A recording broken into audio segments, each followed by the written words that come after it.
Hello everyone, Racer14 here. We're going to be doing a quick review recap of round 2 of season 2 of Guinness Lounge Racing ACC League. We are racing at the Nürburgring GP circuit. We are running in the Porsche Cayman GT4 Club Sport. So if you hear anything in the background, that's just me on the original audio. But we finished qualifying, which is in another clip. We didn't do too bad, but it's a really stressful, high pressure to do qualifying in 10 minutes. I think you're probably going to get maybe 4 flying laps if you can get valid laps, but I believe we got a 2:08.7, I think is what it ends up being. We got something in that range, which wasn't bad.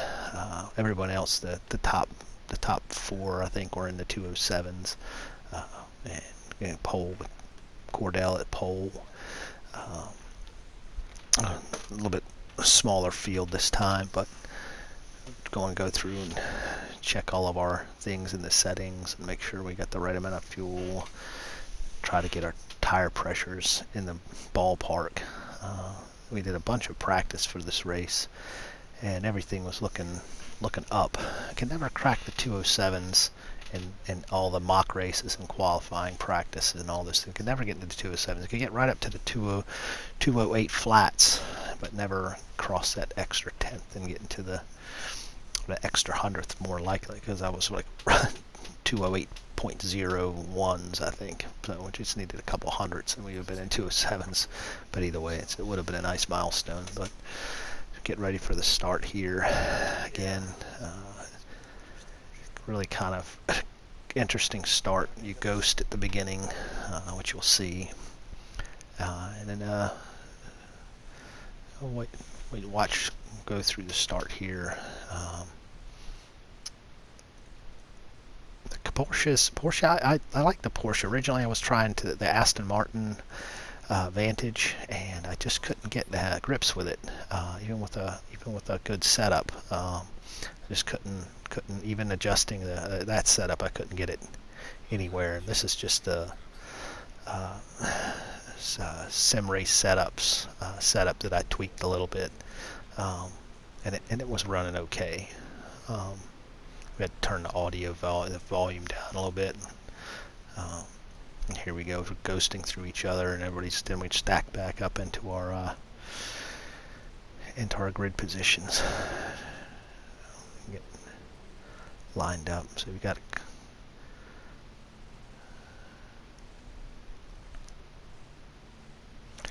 and green. Here we go. So again, tires are ice cold coming in. Try to pick up our brake marker, which should normally be right around the 100 board, but we kind of squeeze Richie Nielsen. He kind of has to go around me there, and I kind of compromised his race right there. But Cordell and Smelly Hippie had a little bit of it coming together, but luckily, I think for Cordell it was on lap 1, and he was able to charge right back, because as we're going through the slow port right through here, he can come back. But everything's looking okay. We started in 6th, and we're currently, I believe we are in 6th, maybe 5th. I can't remember. I guess the delta here is all messed up. Yeah, we're in 7th. We lost a position. But yeah, the delta here is all messed up. It's still got Cordell in P1, which he's not. He's in the back. So we're coming down through, down to I think this is the Dunlop hairpin. Coming into this. We kind of find the apex real well, and Hort goes a little wide, get a good run. We gave him a little too much space on the inside, and he gave us he let us have the position, but we totally messed that up and didn't cut into the apex. Little contact there from Marmite. I think he expected to pass me a little quickly, but no harm, no foul. It's just a racing incident. Didn't wreck my race. But now we're at the back of the pack. Still not still not in a bad position. We can see everybody. If we can get our head down, we can do pretty well. So we'll just follow these next couple of laps around.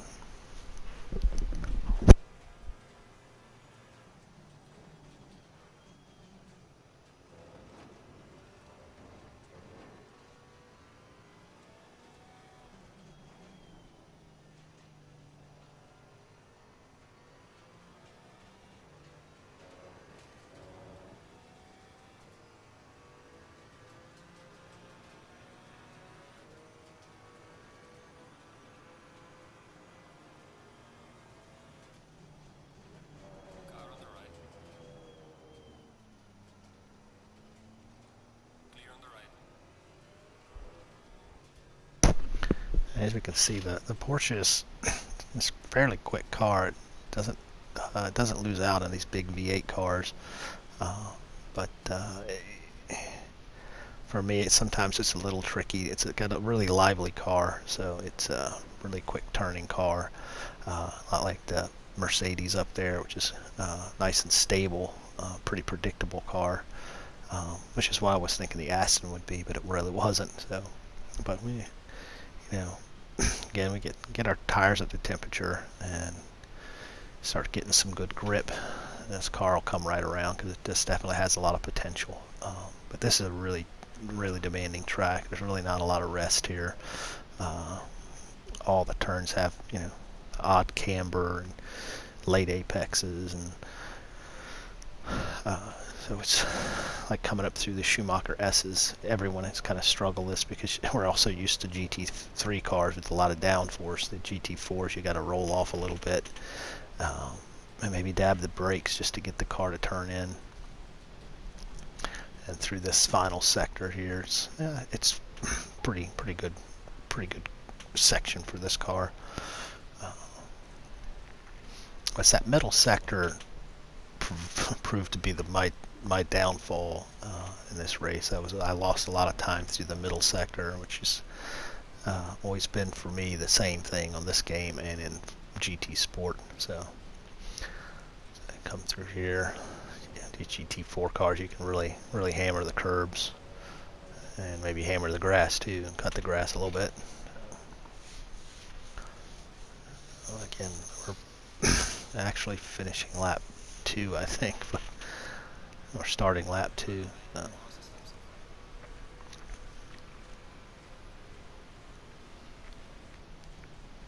And our pit strategy, you have the one mandatory pit, which you were required to change tires, but as different from last season where it was required 80 liters of fuel to start. You had to have 80 liters on at the start, which means you didn't need to fuel. The season change was to allow you to adjust the fuel that you needed at the beginning, so you can use the amount of fuel that you need to do the race. So as we keep coming through the lap 2 here, so, again, we're both me and my teammate are in the Porsche Cayman. We've got a couple other cars here, 2 teams that are using Mercedes, 1 team in the Jetta, and 1 team in the Camaro. So coming through the hairpin here, and we make a huge mistake. In a mid-engine car, we hook the front tire on the apex and spins the back end right around on us. So this is going to prove a lot of difficulty. Going to increase our pressure to try to get back up to the trail end of the field here. So that wasn't I had run a lot of laps and had not made that mistake. In a lot of laps, I had not made that mistake. I had done it in another car, but in this car, we kept our errors at the hairpin to a minimum. We'd done probably 2 mock races and had not had any issues. Was easily able to stay in the 208s all race long, but race and practice are 2 different animals. So pressure is high. Start caning through the chicane here. Again, we're going to probably start pushing a little too much to try to catch up instead of letting the race come back to us, which might cause us a problem. A little bit of damage on the front end, but nothing that's going to cause us to lose too much time. So we skip ahead to lap 7. So we've gained up a little bit of time to Marmite now. I guess the Marmite's had an issue. Maybe went off track. We were 16 seconds behind Hoyt in 10th. Now he's in 9th, but we've gained a little bit of time. We got ourselves a 2:09.5, which is going to be our best lap of the race. But we're just trying to put our head down and be consistent, see how it goes. So, and we do the same thing we did in the other lap. We hooked the tire and spin ourselves around, but we got a little bit of damage, and we're probably gonna pit in this lap. Yeah, we've got 7 liters of fuel.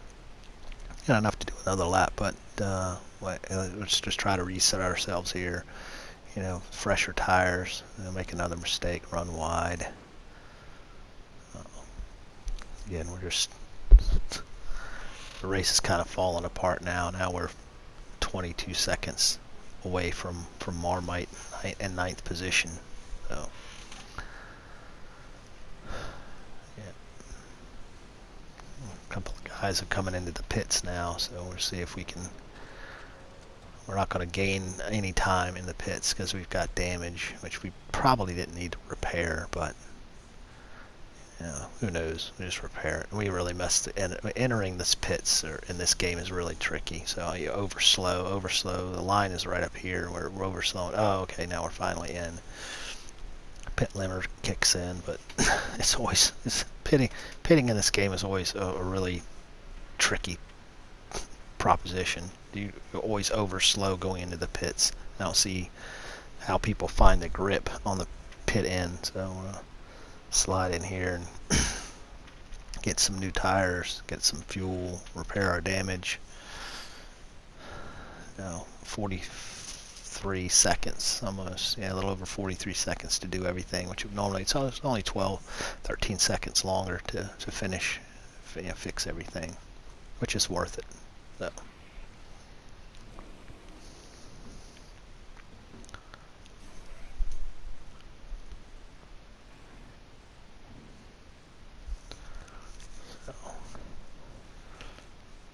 And waiting.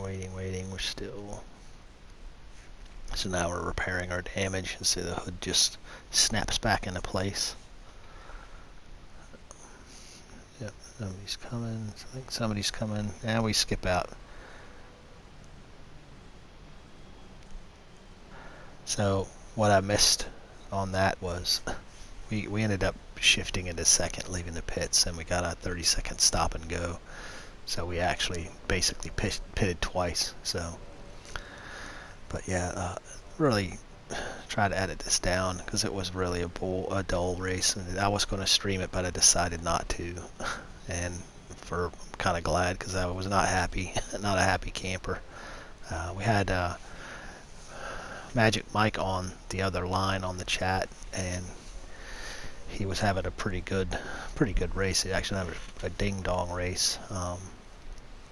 And we had, I think Cordell had a disconnection issue or some type of issue, and he dropped off. Cosme, I think he had a gentleman's race where he just he had a lot of issues. I think this was a really tricky track for a lot of guys. I think some of the people who wouldn't normally have issues had issues here. So again, we had a lot of high expectations going into this race, and it really didn't pan out. But again, we're still basically in last place, and not anywhere close to getting to the front. So, and we've let Mike and Smelly Hippie have come by already. So they're just up ahead of us, but they've already lapped us. So yeah, it was, this is, like I said, Nürburgring is it's a handling track, and it gives you a lot of opportunities to have errors. I mean, every turn is a probable an exit every turn, the entrance to every turn. It seems like every one of them is out to get you. There's other tracks that the turns aren't nearly as high risk. Like here, the hairpin, it's got a lot of different lines going in and out, and you can run wide, or you do what I did, hook the curb and mess up center S's real fast. Take too much of the curb inside, too much of the curb outside, and you'll do what I just did here. Again, another error. Got too much of the inside curb. Again, hooked the front wheel, and off we go. So, it's like really the back straight is probably the only place that's a low risk. It's probably the lowest risk. It's the last sector probably has the lowest risk of all of them. But again, it's a very difficult track. Probably would have been better maybe if we were in GT3 cars with higher downforce, but again, coming through the chicane wasn't that bad actually for me. And final turn can be a tricky beast. So if you run through a lap here, turn 1, turn 2, through the next first sectors, where it's a really demanding sector, but you can make a lot of errors through the first turn, especially at the beginning of a race, as we saw. Yeah, but yeah, I was pretty disappointed. We stuck it out, and we got points. I won't say we got good points, but we got points. So as we go through to the next round, this is GT3 cars at Spa. That's going to be I'm hoping it's going to be a really fun race. So far in practice with the RCF, it's been pretty fun. I don't know if we can get some more time on that track, get our lap times down. They're a bit off right now. We need to drop about 3 seconds to be competitive. But our car is pretty solid there. But hopefully we can watch it this coming Sunday. So let's see how it goes. And we're on our last lap here. Try to keep it together. There's nobody around us. And then as the night comes down, air temperature drops, and then we can never get our tire pressures up. We did add a lot. We'd added about a half a pound, which is probably not enough. Probably needed to add at least probably over a pound to get these tires up to proper temperature. So we're running around 26.5 pounds, which is way off. So we almost got our fuel right. So we didn't. We ended up with 6 liters at the end with 2 laps, two laps in the tank. So, but again, we had offs. But either way, so, and flash the lights. Yay! The race is over. Yeah, that was really demanding. This is a really demanding race. I try to get off track so make sure nobody hits me. So, but yeah, our safety rating only went up a point after all of that. So, as we can hear Magic Mike, he won the race. Congratulations to Magic Mike. Yeah, him and Smelly Hippie had a great race. Richie Nelson from his I won't say a poor start, but he did have a little bit of difficulty at turn 1 on the first lap. He got a solid third, and way to go for Kazi, who's just kind of cutting his teeth now on ACC. Did a great job to get a 4th in a car he doesn't have a lot of time in. They don't have a lot of time in this game. There, my teammate Hunty with the 5th place. He was 5th last week, so very consistent. He was struggling with this car. So Yep, and then Krister, Marmite, myself, and Cosme and Cordell. So, all right, guys. Well, thanks for watching, and hope to see you in the next race. We hopefully be streaming that one. All right. You have a good night.